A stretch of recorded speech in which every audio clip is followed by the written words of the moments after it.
So in this video, we're going to talk about mason bee habitat.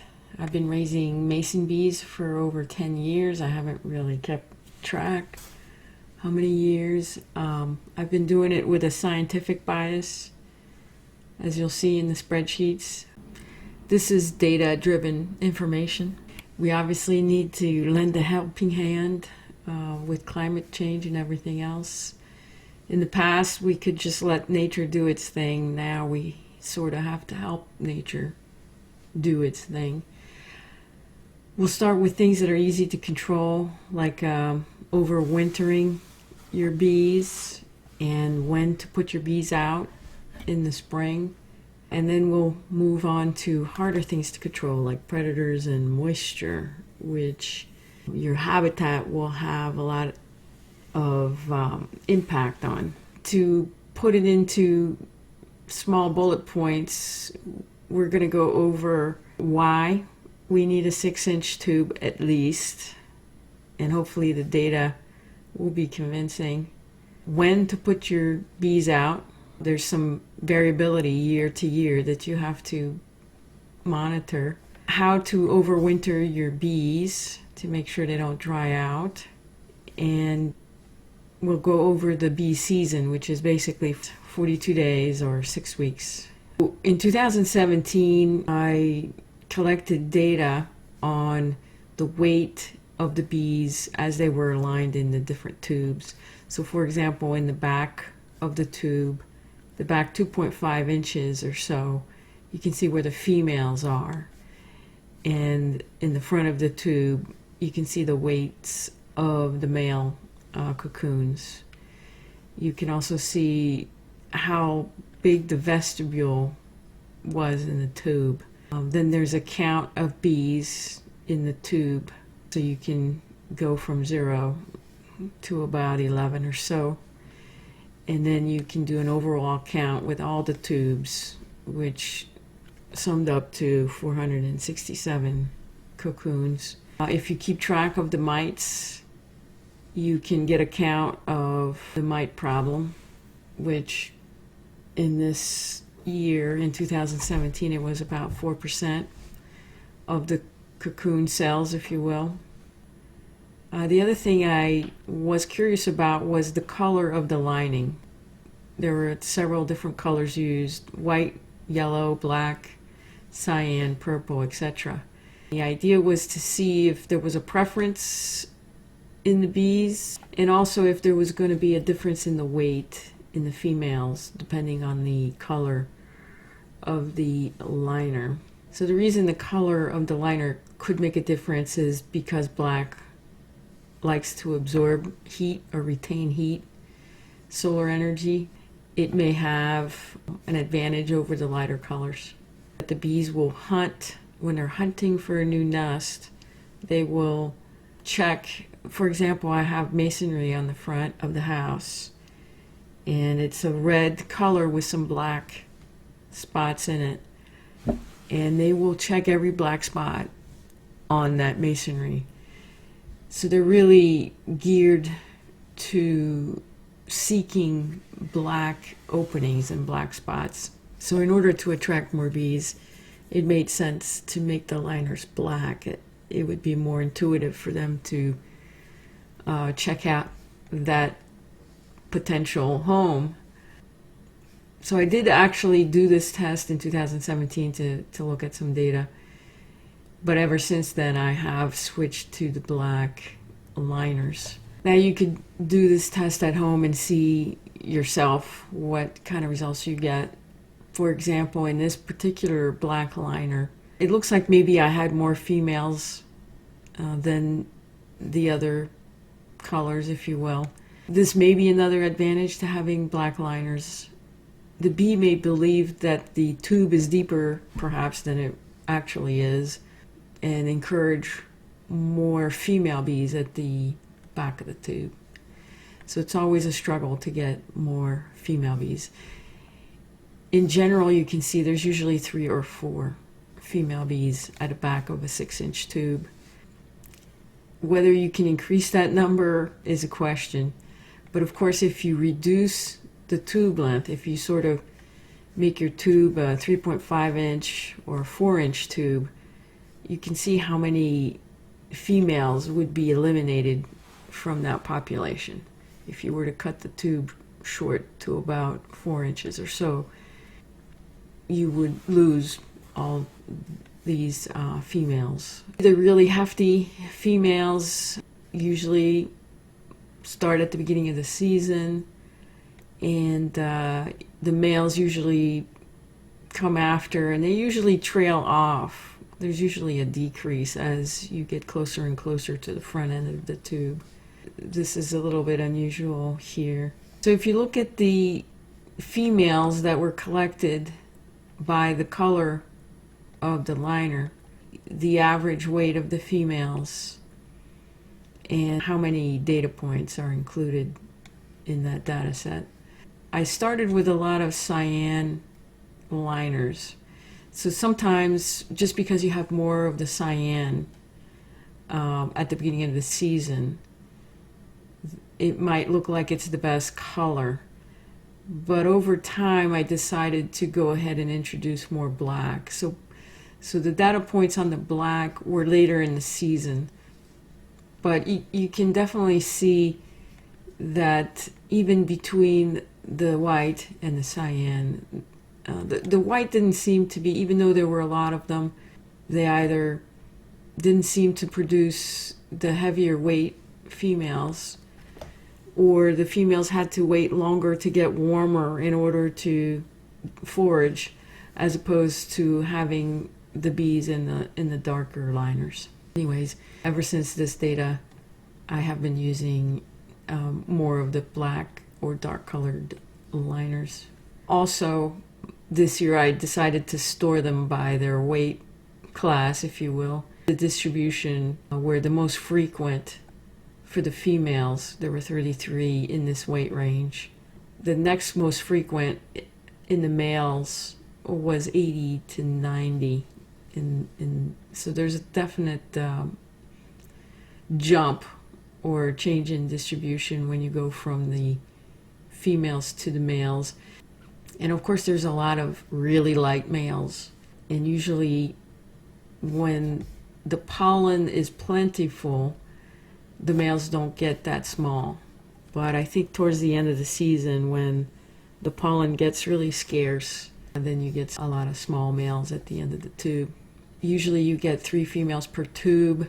It's really important to have that whole 6-inch length for your tube. This is really important, because if you don't have the females, you can't really have a population that reproduces itself year after year, or that even grows year after year. I mean, ideally you want your bee population to increase year over year. One thing we generally talk about is the 6-week lifespan, and when is the end of the mason bee season.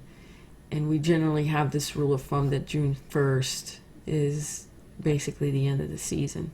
Here I have highlighted the mid-Atlantic region, and apparently there's a northeast portion of it in red, and then there is a southern or southeast portion of it which is highlighted in pink here. This mid-Atlantic region is basically split in half at the bottom of the Pennsylvania state line. So if you look on this map, here's the Pennsylvania state line as a reference point. Of course, any mason bees that are south of this line by June 1st are basically done, because the pollen is essentially gone for the season. This is tree pollen. And then this is your scale. So the redder this band, the very high pollen concentration in the air. And then the green is very low concentration. When there's nothing, there's practically no pollen in the air. And you can see the mountain range here that has a little bit of a lasting effect. It takes a little longer for it to warm up, and then it has a little more pollen at the end of the season. In 2017, if you were in the mid-Atlantic region, especially the northern part, June 1st in New York State, if you will, would be your prime pollen time. So if you had mason bees in New York State, June 1st would not be the end of your season. It would be sort of the prime. So this happened in 2017. 2018, you can see the same trend. Maybe it was a little bit further along. If we look at 2019, we essentially see the same trend around June 1st.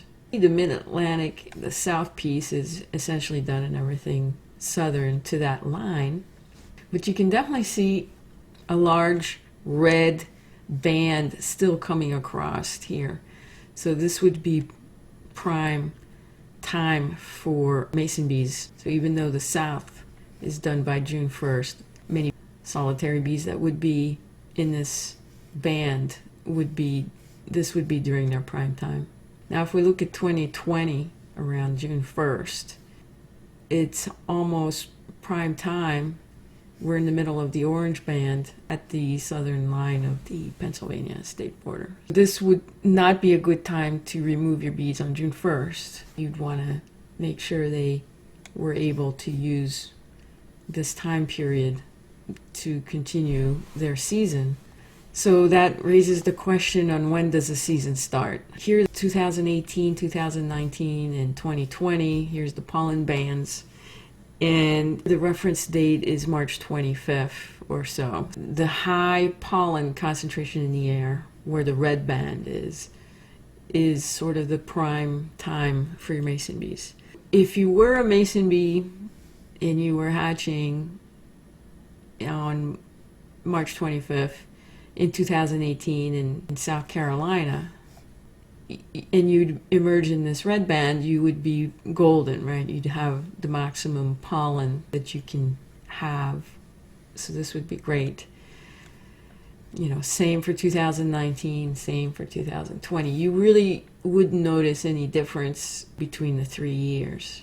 You'd be fine. Now, if you were bee right on this southern line of Pennsylvania, and you emerged on March 25th, you probably would be okay because you're just starting to get into the green bands of the pollen concentration. Again, same date, and you're on this line, you might be able to make it maybe a week without pollen or so, although it's not preferable to do that. However, in 2020, if again you emerge at the same period of time on March 25th on the Pennsylvania southern border, you would be in trouble because the pollen band is far south at this point, much more southern than it usually is at that time of the year.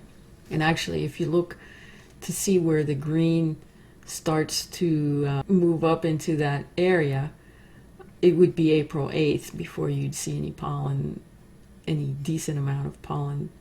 If you had emerged on the 25th, you'd have to wait 14 days before you'd get a decent amount of tree pollen. This is not an ideal situation. You only have a limited amount of days. You only have 42 to 44 days for the bee's lifespan. So you don't want to have them wait for pollen for 14 days. Besides, I don't know that they would survive 14 days. If there's no pollen, there's probably no nectar. So unless you were feeding them sugar, water for some reason, it's not the best scenario. So you want to make sure that you don't put your bees out too early. You want to make sure you have plenty of pollen around when you put your bees out.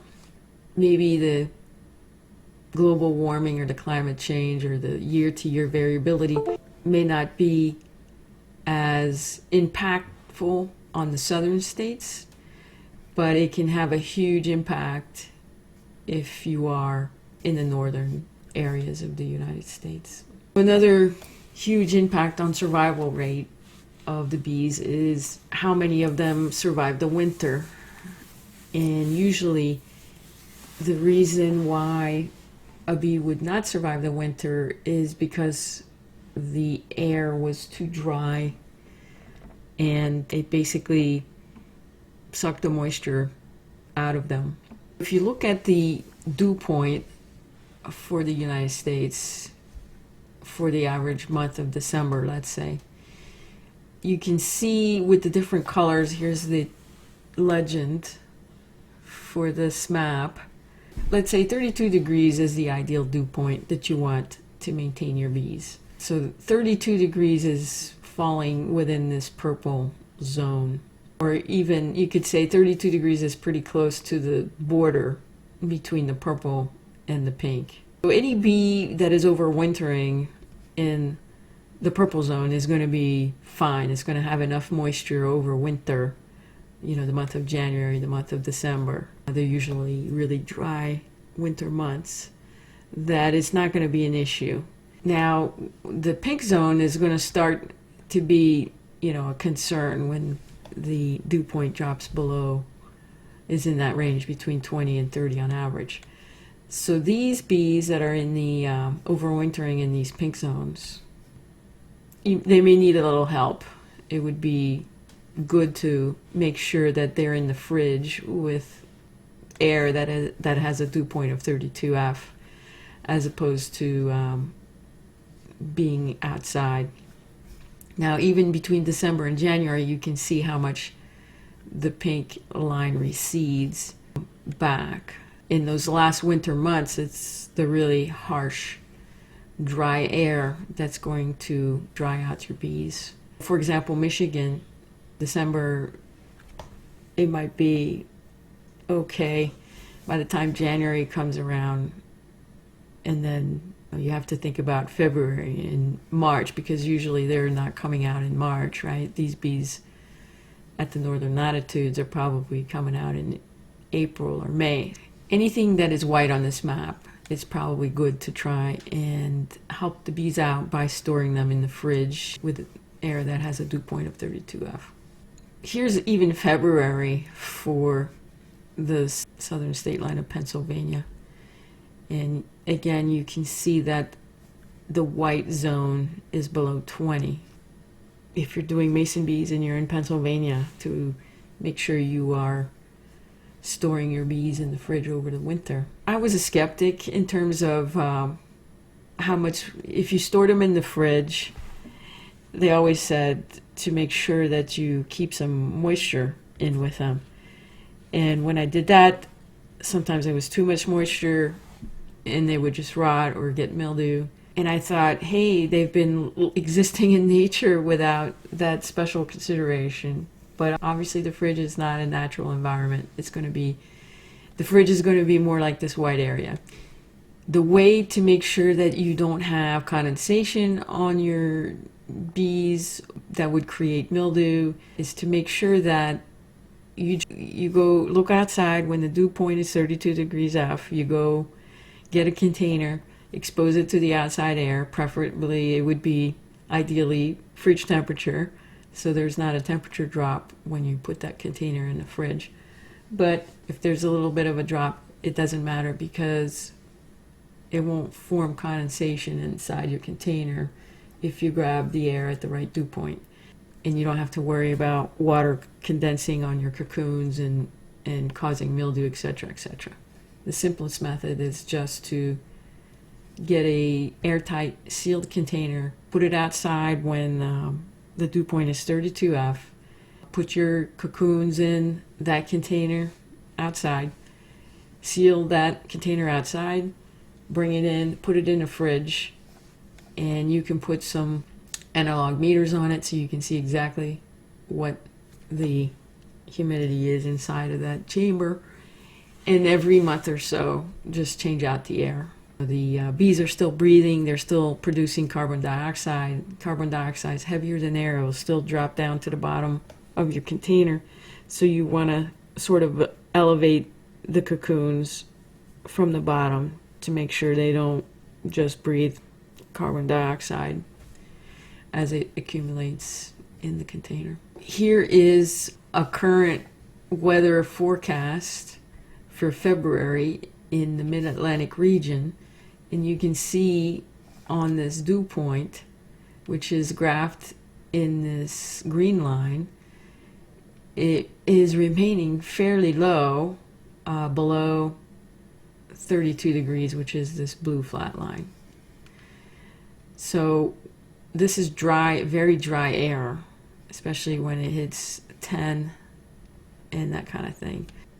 You want to wait until this line crosses. So if your dew point is 32 degrees, you can see it crosses here and it crosses back down here. So there's a little window of opportunity at 1 p.m. on Friday, February 19th, to grab some air from outside that is the right moisture content. So it won't cause condensation when you put it in the fridge, and it won't be too dry for your bees. This is sort of unusual for this area, especially these really low temperatures below 20, and for such a long period of time. We may have a very difficult year, or at least, be aware that you might have to watch very closely what the weather does this year when you put your bees out. So here is an example of how long it takes for the bees to emerge once you pull them out of the fridge. I pulled some bees out of the fridge on April 29th, and I actually kept the bees indoors, so the temperature was around 70, to capture this data by weight to see if the heavier bees really took longer to emerge versus the lighter bees. So you can see the weight up top as it increases across to the right. The M is for male bees and the F is for female bees. You can see sort of a trend going down this direction where the lighter weight you are, generally you tend to emerge sooner, and if you're on the heavier weight, you will emerge somewhat later.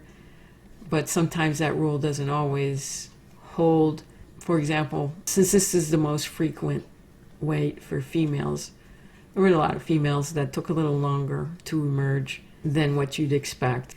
So the main reason I collected this data was to see exactly how many days ahead the males would emerge.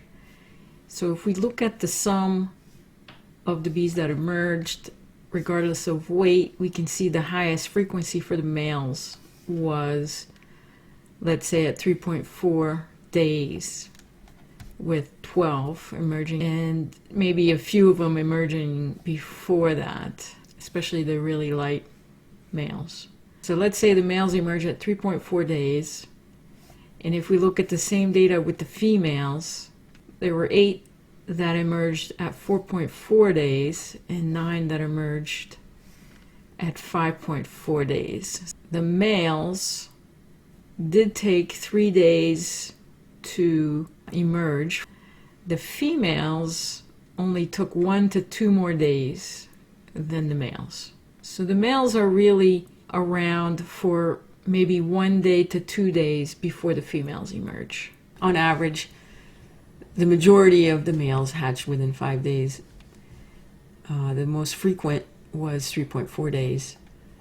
Now, if you had some heavy males here, they could take up to 13 days to emerge. Same with the females. The females were 4 to 5 days in terms of the majority of them. And then to get all of them, you would wait until 9 days.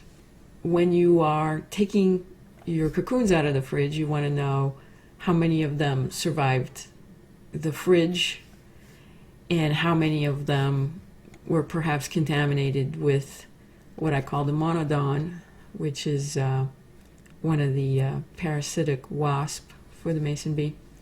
So what I like to do is, if anything hasn't hatched within at least, let's say, 2 weeks, those cocoons have to be suspicious that they are monodon cocoons. So those need to be removed from the environment so that the monodons aren't released. You can still monitor them in a closed container to make sure you contain all the monodon.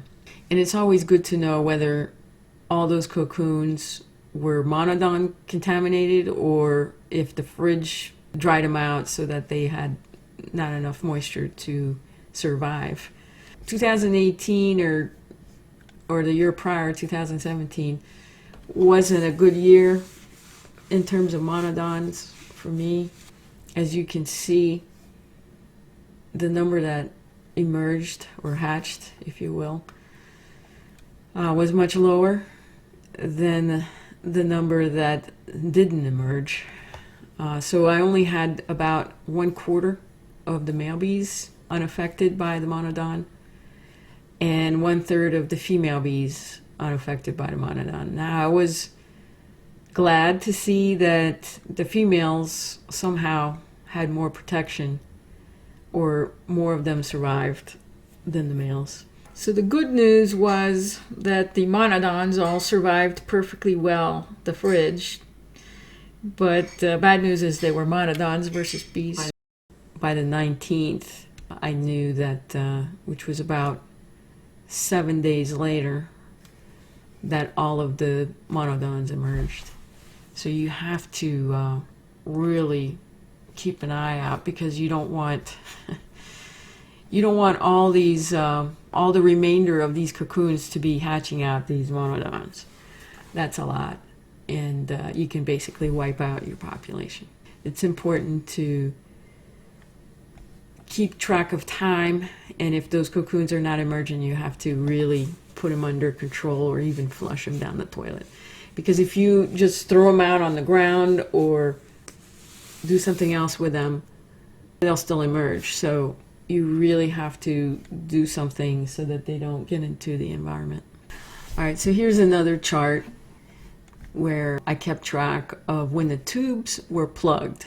On May 3rd, for example, there were 4 tubes that were sealed up at the end of the tube.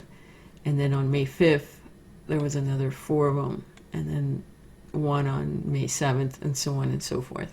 I've kept track of the high temperature for the day. You can also keep track of whether it's a sunny day or cloudy day, where 100% cloud is a really cloudy day. You can keep track of the moisture, the humidity, min and max. The max is usually at 9 a.m. So usually start with a fairly wet environment in the morning, and then you can see how dry it gets throughout the day. One thing you can see here is also the pollen availability. So day 1 through 44 for that 2018 season started in the high and rich pollen availability for the first 22 days, and then it started to taper off, and then to the green into the last day. Basically the last day, or the last tube plugged, was around mid-June for the Mid-Atlantic area. So here, unfortunately, there was a cold spell May 16th through the 20th, where the temperature highs were below 68 or 68 or so, and there was actually 0 bee activity going on during those 5 days.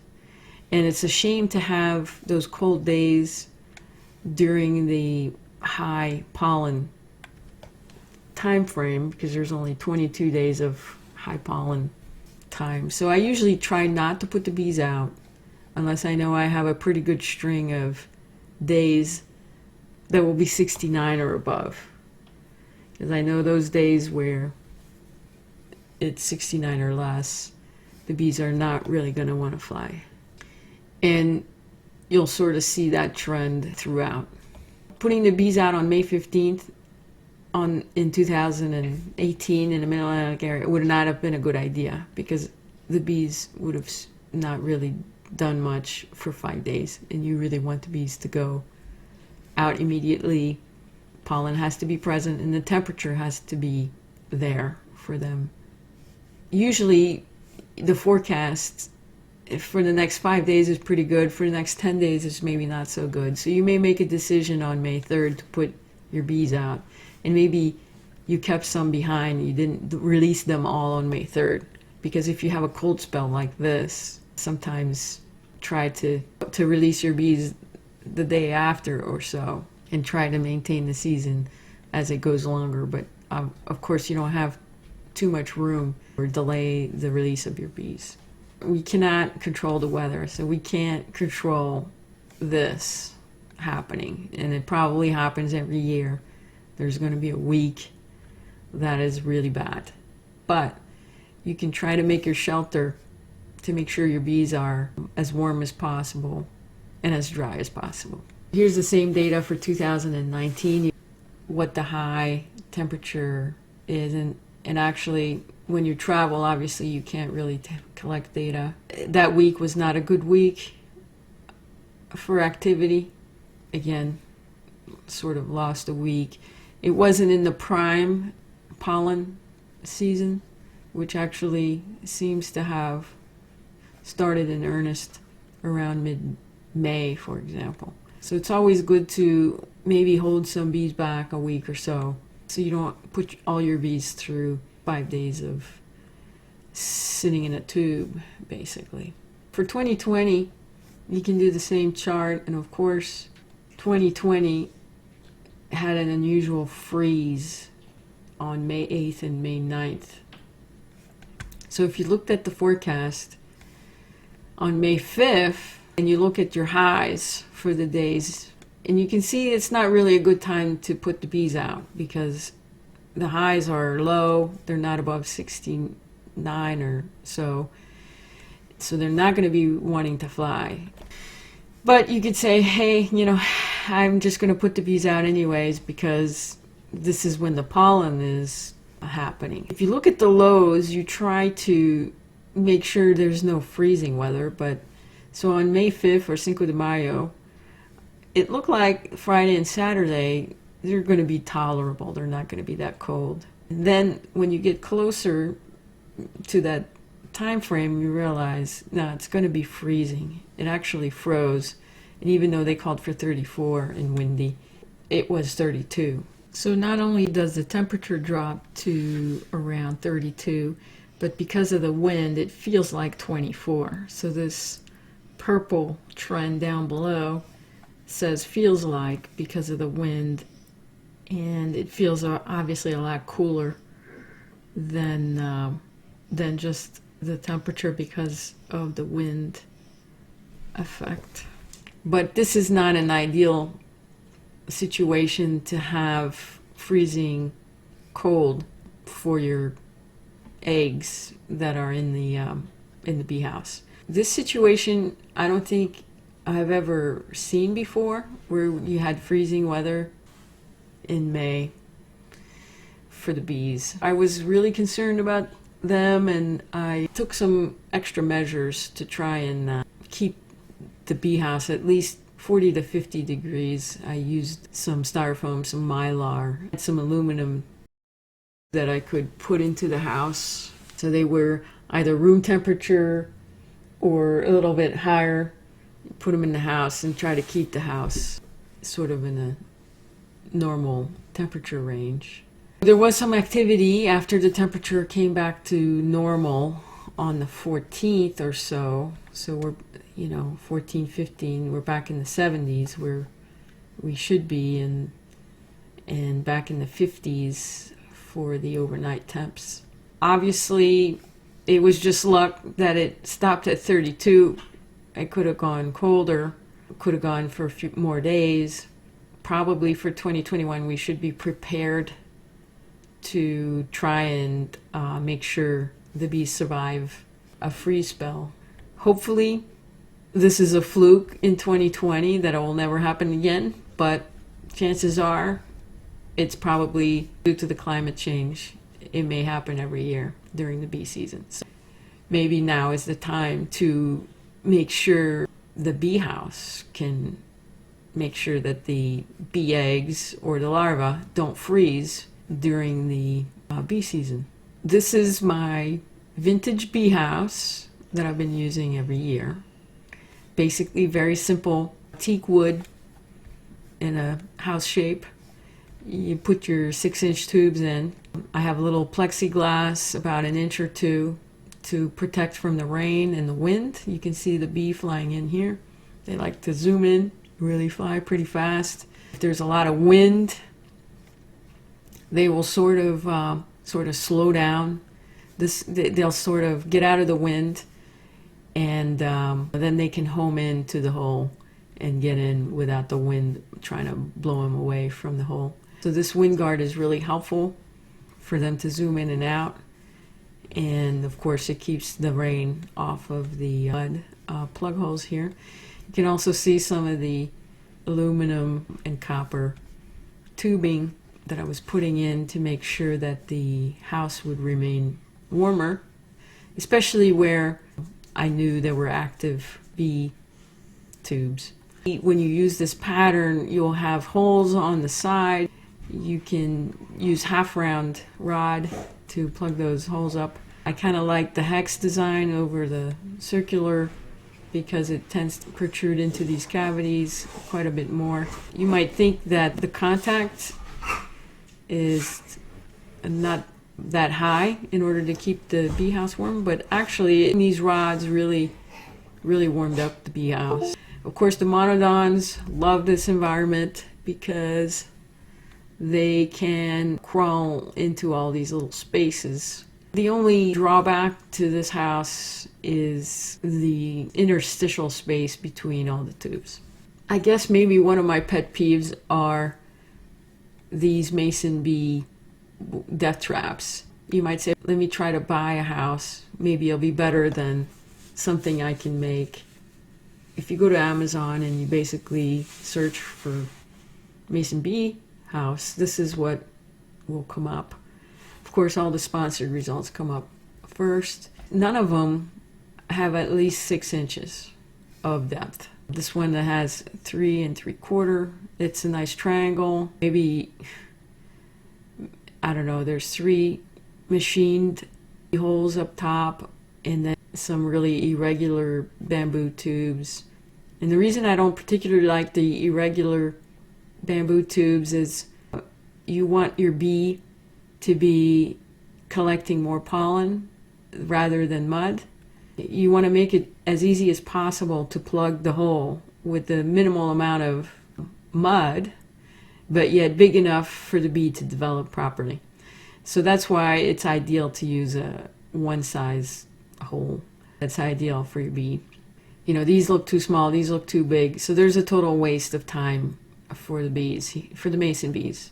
And of course, it's only 4.65 overall dimensions. So your bee, your mason bee, if it's trying to use this as nesting material, it is total waste of time. You're not going to increase your population. First of all, you need at least 6 inches to have a decent female population. Ideally, you'd have the diameter of the tube be such that you can minimize the trips of mud to plug the tube and yet be large enough to make sure you have a decent bee. So even this bee house looks like it may be acceptable, but when you look at the details, these holes only go 4.5 inches deep. Same with this one, it's fairly obvious. You got 8 by 8, but only 4 inches deep. And again, you don't have the optimal diameter for the mason bees. I know they're cute and they look neat and it looks really cool, but if you really want to help out the mason bees, do not get these homes because you are only making them go extinct with these bee homes. At least 6 inches. If we continue down the page and we look at our other choices, so these are the non-sponsored results, but yet we're still stuck with undesirable mason bee homes.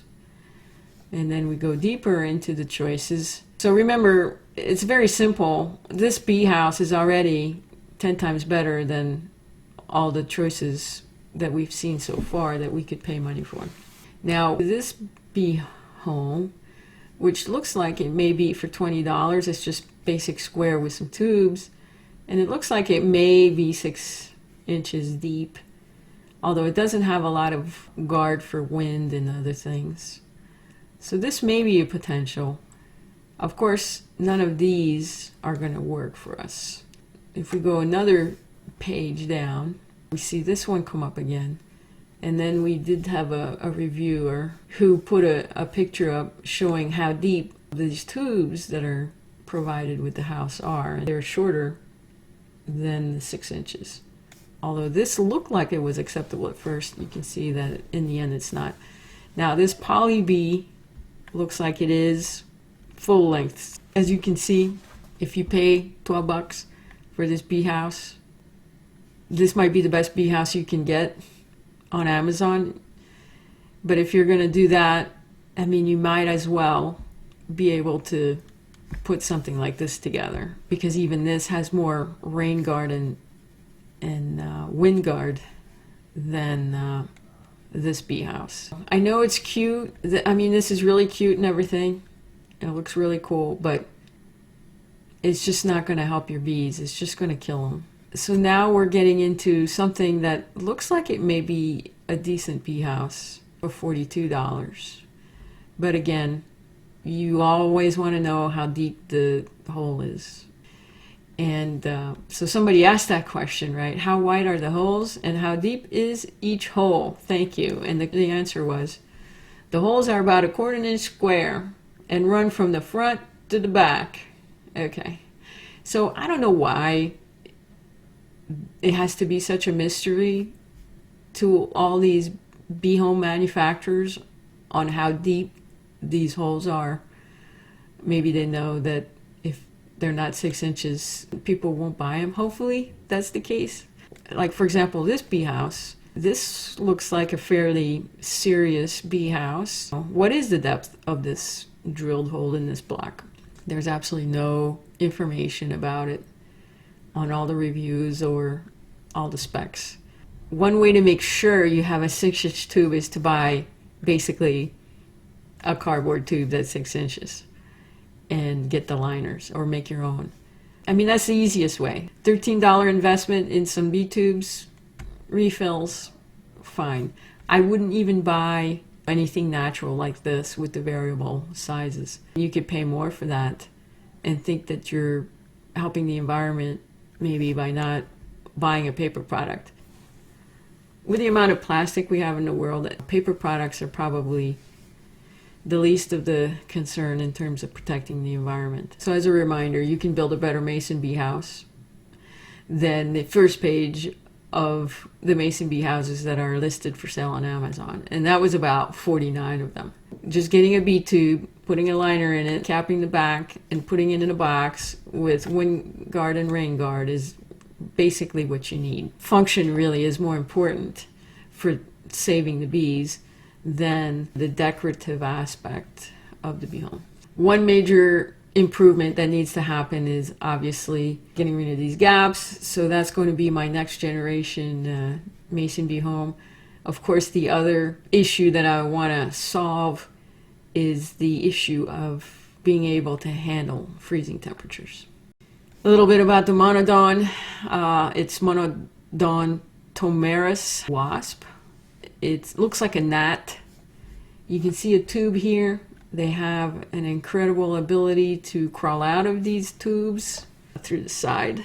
So even though it's a pretty hefty cardboard that they're drilling through, they're coming right through. You can see the liner that I used, the black liner. They obviously drill right through the paper.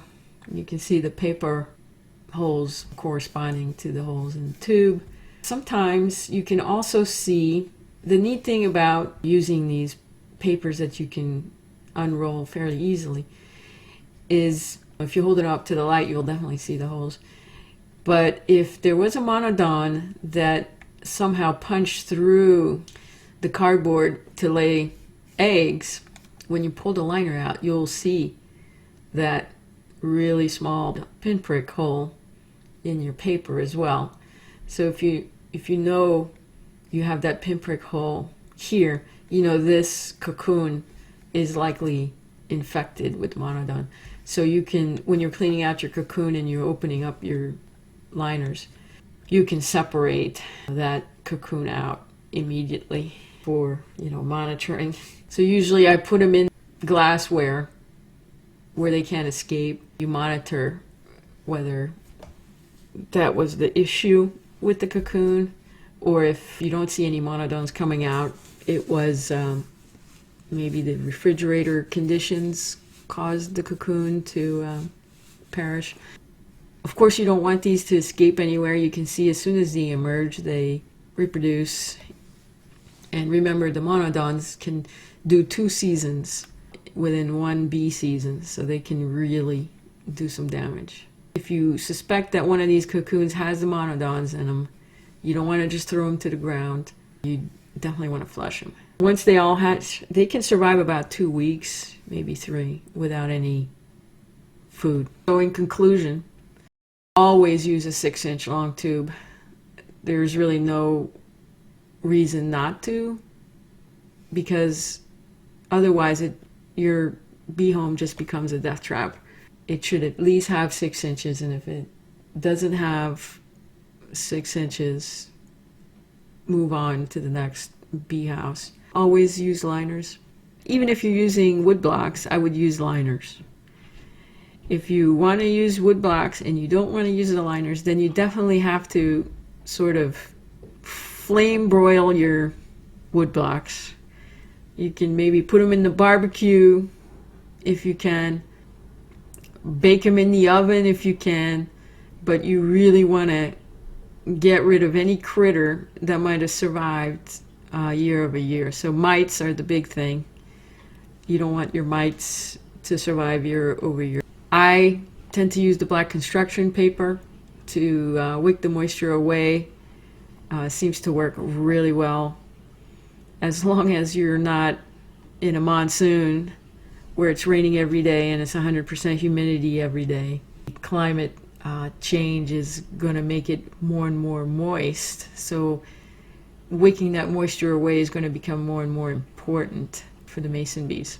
If you're living in a dry winter area, use the fridge instead of the outdoors, because the moisture drops really low. Or if you're having a really hot spell in the winter, so if it's December and it's 80 degrees outside, you might want to put your bees in the fridge just so they don't see the hot spell. Every time there's a hot spell and your bees are trying to be hibernating, the metabolism of the bee goes up, and that means they have less food reserves to last the whole winter, to emerge at the right time when there's actually pollen present in the environment. I would recommend, if you're in those white areas on that map, go ahead and put them in the fridge when the dew point, when the moisture gets really low. Dew point usually drops below 32, and then change the air monthly. So every month, swap out the air in your box, in your sealed box in the fridge. And also make sure that your cocoons are not laying at the bottom of the box, because they do produce carbon dioxide, and you want that to fall down to the bottom, and you want them to breathe full oxygen content. When you put your bees out, you want to monitor the tree pollen wave in your area to make sure you do not have a mismatch, or you do not put your bees out 2 weeks before the pollen wave arrives. So just because last year was a good time to put the bees out doesn't mean that March 25th is a good time to put the bees out this year. You really have to monitor. The temperatures may be okay. I mean, usually it all goes in concert, but with the climate change that we're seeing now, you really have to be on your toes, because just because you have a lot of pollen out there doesn't mean the temperature is going to be right, or vice versa. It used to be in the olden days that all matched. Now it looks like we're going to have to deal with mismatch. You have to be extra careful. And of course, you have to remove the cocoons that don't hatch. If you don't do that, you're going to have a monodon problem, and you're going to kill your bees again. The monodon will not go extinct just because we got rid of it in our bee house. So there's never going to be a shortage of monodons, so don't be shy. I hope you enjoyed this video, and hopefully the next video will be about the home improvement for the next bee house.